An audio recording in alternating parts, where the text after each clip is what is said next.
Good morning and welcome to JChats with Bender JCC CEO Josh Bender. Josh's guest today is Havi Goldscher, Interim CEO at Capital Camps. Good morning, Bender JCC community. Welcome back to JChats on this beautiful sunny day here in Rockville. We're joined this morning by Havi Goldscher, who is the Interim CEO of Capital Camps and Retreat Center. We're so happy to have Havi joining us this morning for a conversation. Good morning. Good morning, Josh. Great to be here. Welcome to your new role at the Bender JCC. It's nice to have a relationship with our partners. Thank you. Thank you, absolutely. And I've enjoyed having the opportunity over the last few weeks to be part of meetings with you and getting to know you and the work that you're doing. I think Capital and Bender JCC have a lot in common this year in terms of trying to figure out how we continue to serve the community on a high level, despite some challenging times. Why don't we start out this morning and learn a little bit more about you, your background, how you came to Capital Camps. I understand you started in a development role and transitioned over time. So give us a little bit of that background. Sure. So I'm originally from Philadelphia, grew up in the suburbs of Philadelphia, Lower Merion, and I'm the youngest of 5 kids. And, Judaism has always been important in our household. My parents were actively engaged in our congregation. My father was congregation president for a period of time. And my sisters, because they were older than me, they were in Jewish youth groups since I was a little kid. And I just always saw the path to Jewish engagement and Jewish community building from a very young age. And I myself got involved in Jewish youth group in high school. I went to overnight camp myself for years after finishing actually day camp at Kaiser JCC in Philadelphia. So had the Jewish camp experience along the way. Prior to college, I went to Israel for a year, Young Judea Year course, and ended up in DC and haven't left. So I came to George Washington University down the street in DC, studied Middle Eastern Studies, International Affairs, and just felt a deep yearning to do more in the Jewish space and the Israel space, which led me to 14 years working at APAC, also down the street in DC. Much of my time there was spent doing development and lay leadership development throughout the country. So how did I come to Capital Camps after spending time with a lobby organization? I was ready for a change, as we all are at different periods of time, and really wanted to do something that was locally embedded. So after working for a national organization, supporting national offices and national leadership, I wanted to do more to support our local community. And I was approached about this position at the time with Capital Camps in the development work and felt that my previous skill set lended very nicely to the growth that Capital Camps was looking to undergo at that time, both to grow our camp for the Jewish community, as well as our retreat center. Our retreat center brings in, on an average year, over 100 retreats for the Jewish community. And I just felt that it was exactly what I was yearning to do, was to embed myself more deeply locally to support local organizations and Capital Camps directly. Amazing. Well, that's an awesome journey. Wow, one of five. That's a big family. Yeah. 4. Okay. 5 girls. 5 girls. 5 girls. Wow, that's amazing. I'm one of 4 boys. So. Okay. That's amazing, and I appreciate you sharing sort of your journey to where you are today, at Capital Camps and Retreat. It's interesting to think about the role that you play, and you were talking about sort of making that impact locally, but you actually have 2 different avenues that you're working, with, and both of them are transformational environments. Jewish camping, which we all know is one of the most powerful ways to build Jewish identity in the next generation. And then retreats, I personally have been to capital camps probably 20, 30 times over the years, and have led retreats, been part of retreats there, and the retreat environment is quite an exceptional environment in and of itself. So tell us a little bit about, for anyone who's like sort of is, I don't want to assume knowledge out there, tell us a little bit about capital camps retreat and what you guys do. Great. So as you mentioned, we do have kind of the two sides of our business. And in many ways, as we look to the future, the two sides are coming actually closer together than apart. But our camp, which is kind of the base that everybody thinks about naturally, serves roughly 800 campers a summer. But I think equally as important is it serves 180 staff members a summer. And so those are older Jewish youth that are still at a really critical moment in their own community building and their own decision making regarding choices Judaically, who they're surrounding themselves with. They bring that with them into college and into future decision making. So we serve in a given summer roughly 1,000 quote unquote youth. And we know that it is a transformational experience. And the benefit of camping is it builds off itself each summer, right? So you come at a young age, maybe in elementary school, and each summer you come back to your network of friends, you build upon those relationships, you deeper your independence and community building at the same time in a very natural way.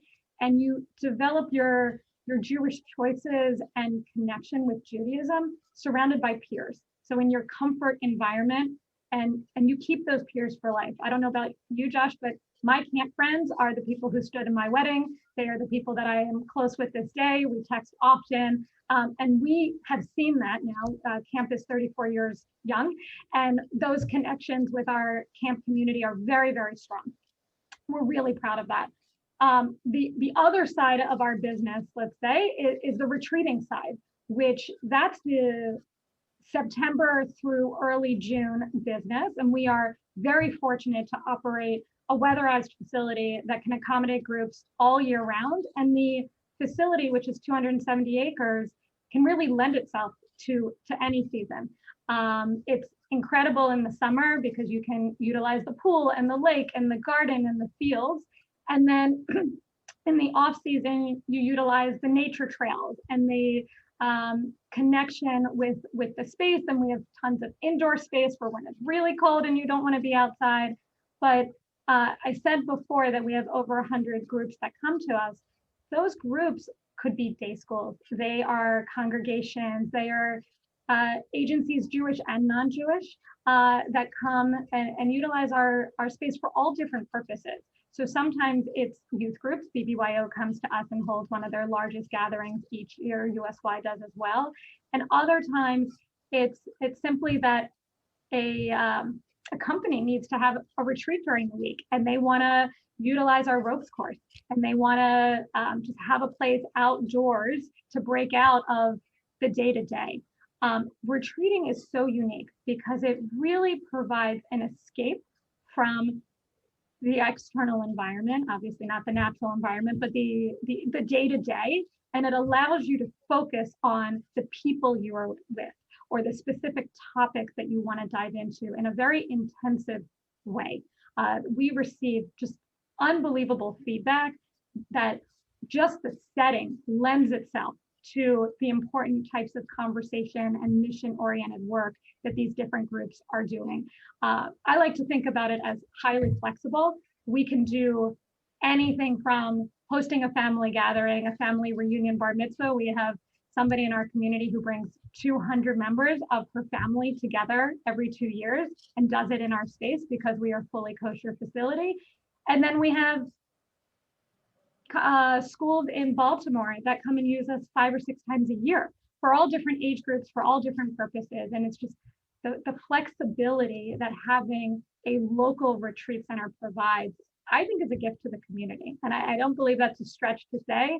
The fact that, we're sitting here in Rockville, you and I, in our separate offices, an hour up the street is a fully kosher weatherized facility that can be utilized in any way to bring the community together. Absolutely, and I could not agree with you more about the retreat environment. First of all, the facility and the outdoor space is absolutely magnificent, and really is not that far from here. And that environment, for many years running retreats there, when I was sort of in the educational realm, we would always, at the end of the weekend, as a staff, reflect on the amazing learning and connections that were created during that. And we always said, well, how do we put this in a jar and bring it back with us, back into. You want to harness it. You want to keep that energy and momentum going. Absolutely. And I remember one year, my family, I took my kids, and my wife and I took our children to a family experience, I think over New Year's at Cal. Yep, New Year's family camp. My kids still talk about it. They talk about their first time on the zip line, and when it was like 18 degrees outside, but they loved it, and it really is an experience that stuck with them. So Javi, you and I have had conversations over the last few weeks as we lead organizations who are trying to both cope with the sort of evolving pandemic, but also to begin to think about what the future looks like. And I think in the last week or two, there's a sense that maybe we're all hoping with vaccination rollouts and certainly the good weather helps to sort of bring people's spirits up and to get them thinking about the future.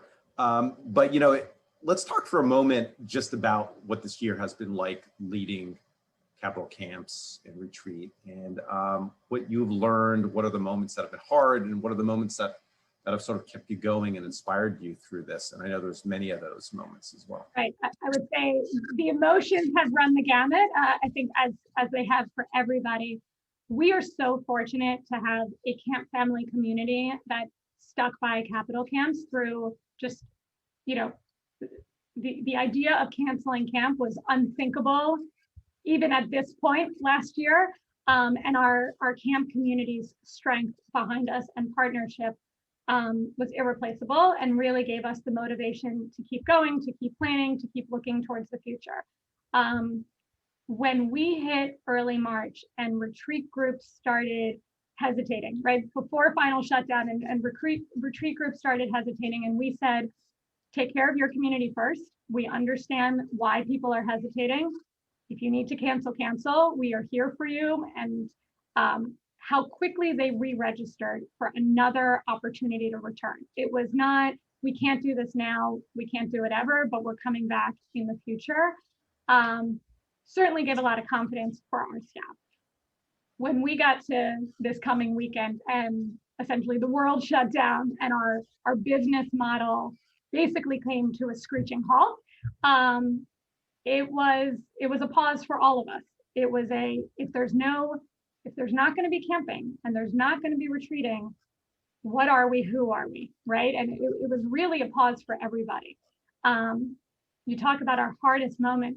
The call we had with our summer staff late May to say camp is officially not happening. Horrible. I mean, just like the lowest of the low moment. Forget about all the financials, which you and I have our heads deep in. Nothing mattered but that call and telling those staff, we can't do it for you. The camper calls were hard, the staff call, impossible. And then we reemerged. We held virtual summer camp programming. We held on-site family camp programs that we called Cabins at Capitol, because we realized we couldn't hold campers on our facility and we couldn't operate a normal camp, but families needed that escape. And families could come together and utilize the space, and we could provide programming and meals and the use of the lake and the farm and the pool, and people could feel a little bit of normalcy in summer in the midst of the most abnormal year. That was a high. That was like truly we felt it was our gift to the community. And when we saw that over 100 families took advantage of this, not just capital camps families, not overnight families with us, but new families who were coming to us, some people from New Jersey, people from Georgia, people who came together to say we need to be together with family right now, and we can do that safely with you, was really empowering. And I think we all got a lot of the positive jolt of energy that you talk about. How do you harness after a retreat? We felt like, how do we harness this for a whole year when we've now had a year without our camp community and without our staff? We had to furlough almost all of our staff on site after the summer because we did make the decision to close our retreat center down. We didn't feel that it was safe to hold indoor retreats during the winter months. And we've been closed since September. And we had retreats now scheduled, as you talked about. People are talking about the reemergence. What does it feel like to come out of this time period? What are people desiring the most? It's that reconnection. They want to connect with, whether it's family or community or schools, or the activities that they engaged in normally. And they're starting to return. So that is certainly uplifting. We see that light, but it was, as all agencies experienced this year, it was a dramatic, traumatic year. I know that our team is stronger because of it, that we pushed ourselves significantly harder. And I believe that our camp family community is more connected now than we've ever been. We've had opportunities to have deep conversations with our camp community that we ordinarily wouldn't have had throughout the year.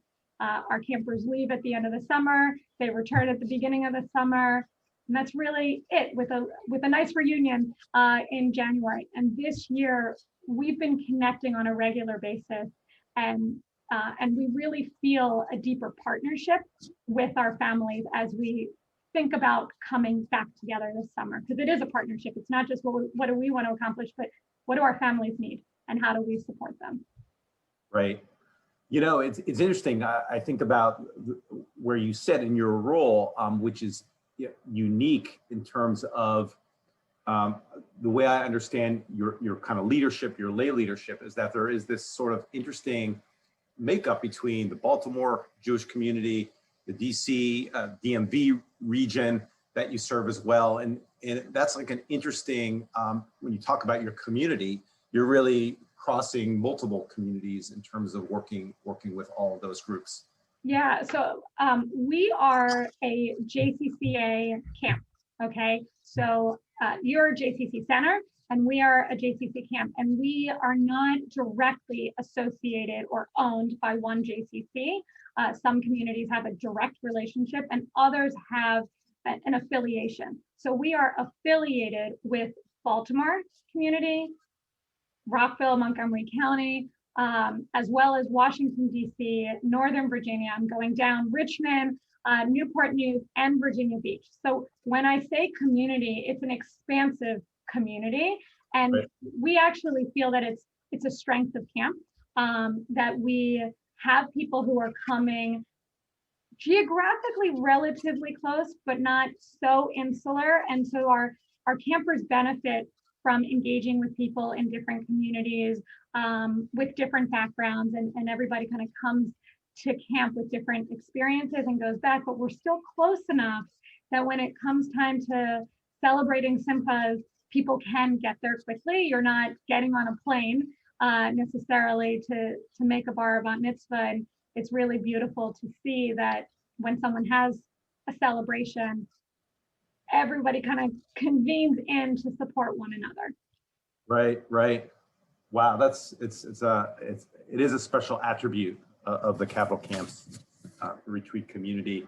Today I was walking through the JCC and I ran into a couple members who introduced themselves, and both of them were back at the JCC today for the first time since last March. Yeah. So I feel a real sense of optimism today in thinking about the future. And so let's spend a couple minutes talking about sort of this moment that we're in. And, it's both an exciting moment, but a challenging moment, because although we're beginning to see light at the sort of end of the the hallway here. There's still some questions about, and you and I are both working now in terms of thinking about camp, right? With our teams, like what does camp look like and what are some of the policies? I understand we share some an advising, one of our medical advising team members is sort of helping both of our communities to walk through this process together. But let's talk a little bit about like the hope and the optimism that we're all sort of beginning to see and how that's playing out in plans for the spring and certainly into the summer. Yeah, so we are very optimistic and remaining cautious of the unknowns at the exact same time. We held two health and safety town halls yesterday for our community, and it was our camp parent community, and it was very clear that optimism is in the air and people are asking the really important questions at the same time. But what occurred to us is that you and I are actively planning for the future, and others are just kind of making that switch to say, oh, this could really happen. So for us, it was never a question.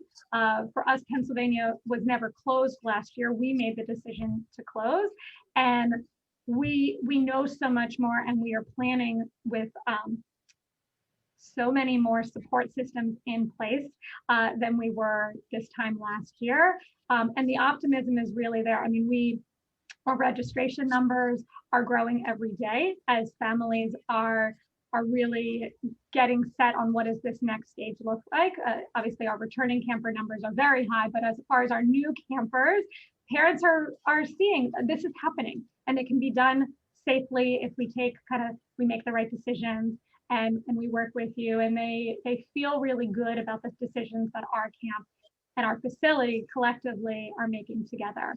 And our staff, it's to me, that's like the greatest optimism when we start to see the high numbers of staff applying to come back this summer and really saying, this is going to be a different year and I'm here for it, right? This is not the summer that they have experienced through their entire history with camp. They are going to be asked to do things differently. They're going to be asked to operate differently. They're not going to likely be able to leave camp at any point. And they're saying, I'm in for it because I want that summer at Capitol Camps. I didn't get it last summer, or I do want that this year. I want to connect with my friends in a meaningful way, specifically at this moment of time. And to us, that is just the ultimate optimism, is when we see people coming back to us for the right reasons, right? Instead of having families come to us because they feel that their kid is of camper age, families are also coming to us because they feel that their kid needs this independent and growth experience at this time. That's one of the outcomes out of COVID is the intense time that you've spent with your children. You have, and I have, that you see what they need differently. And people are seeing they actually need camp right now more than I ever realized that they needed it before. So parents are making this decision, I think, more thoughtfully than they had in the past. Absolutely, and we're finding the same thing with our camp families. Even early on in the process, when we were just beginning to talk about opening camp, the desire to reconnect with community and in the camp environment is really incredible.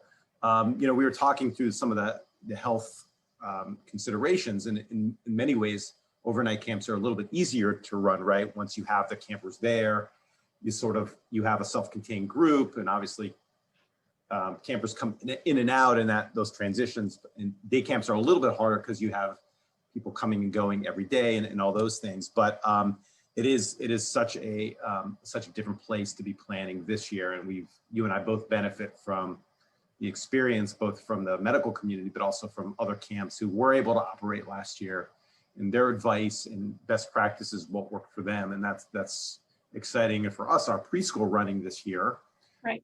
Has really taught us so much about how to really, navigate through the pandemic. Yeah, I would say the unified Jewish camping community and Jewish community in general right now is incredibly strong. The amount of best practice sharing, the decisions that people are making, there's this feeling like we should all be in this together. None of our decisions are independent. They're all interconnected. let's make the safest environment for all of our children, both day camp kids and overnight camp kids. We share a lot of campers, right? We encourage our campers who campers come to us generally for 2, 3, or 4 weeks. And we encourage them to also go to JCC day camps when they're not with us, so that they're having the arc of a Jewish summer, whether they start at the day camp and then come to us, or start with us and then go to the day camps. We really believe that both create a balancing experience that comes back in the home and is very meaningful. But I think these conversations that we're having with our colleagues in the field really help us to create the best programs and the best decisions about what's safe to do before camp and after camp in this COVID reality. Absolutely, yeah, and I'm glad you mentioned this sort of symbiotic, this relationship that we have, our communities, in terms of our campers, are here, and they're also going to capital camps, and there's this really nice partnership among our communities. So Javi, you were telling me some exciting things coming up in May. Tell us about some family experiences and things that you're planning for families coming up this spring. Great. So last summer, I mentioned we had this very successful Cabins at Capital. We ran the program 8 times last summer, and we're doing it again. Number one, people were banging down our door saying, when's the next time you can do this? They wanted us to do it in the winter as often as possible. It became almost their own family retreat, per se, and their family vacation. So we are running 2 this coming May. They're open to the entire community. You don't have to have a pre-existing relationship with capital camps. You just need a desire to be with your family, which hopefully you have a desire to continue to be with your family during COVID, and to be outside and to take a break from how life has been, and to allow us to cook for you and to plan exciting programming for you, and to spend a Shabbat in a camp environment, which is a very different, special type of Shabbat. Many congregations want to emulate the camp Shabbat feeling, and so we love sharing that with our families to experience together, and to have Havdalah in a camp setting, and then really to be in the boat with your kids on the lake, and to swim in the pool, all with all the safety measures and protocols in place to keep everybody happy and healthy and safe. So we're doing it twice, once over Memorial Day weekend, and another time 2 weeks earlier, and we're doing it in partnership with the Jewish Volunteer Connection out of Baltimore, but it's open for everybody. And we're seeing so far, I think we have 10 families coming, and we have space for more families to join us. It's just a great opportunity, and I can't speak more highly about it because it was just so powerful last summer to see these families coming together. And I already have, I think, 3 families of multi-generation. So it's people are finding that they can come and be with grandparents because they're outdoors. And it's a great opportunity to do arts and crafts together and be outside together and eat meals together, because all of our meals are outside. It just lends itself so perfectly to the time and the moment that we are in. Has the added benefit of no air travel because it's just up the street. Amazing, and that's such a nice idea to think about, sort of reuniting the generations of families together who've been separated for so long. This has been a great conversation today. I really appreciate your time joining me for this conversation. If someone wants to learn more about all these exciting things happening, where do they go? What should they go to the website? Is that the way? You can go to the website. It's, believe it or not, capitalcamps.org. So they can go to the website. They can find out about capital camps as far as coming for this summer, which we do have some opportunities still available for our younger kids, and even some spaces available for some of our middle school kids. And because we offer a number of different options regarding time, it's really a great summer to say, let's put the toe in the water to see if we're ready to take on camping. And we're really just flexible to meet families where they are right now. So you can go on our website and find information. And the website includes information about Cabins at Capital. And I'm fully available at any time. My information is on the website as well. Excellent. Well, with Havi Goldscher today, Capital Camps and Retreat. This has been a great conversation. I'm so thrilled you invited me to join you. Absolutely, and look forward to our continued partnership together. Definitely. Okay, thank you so much. Javi. See you soon.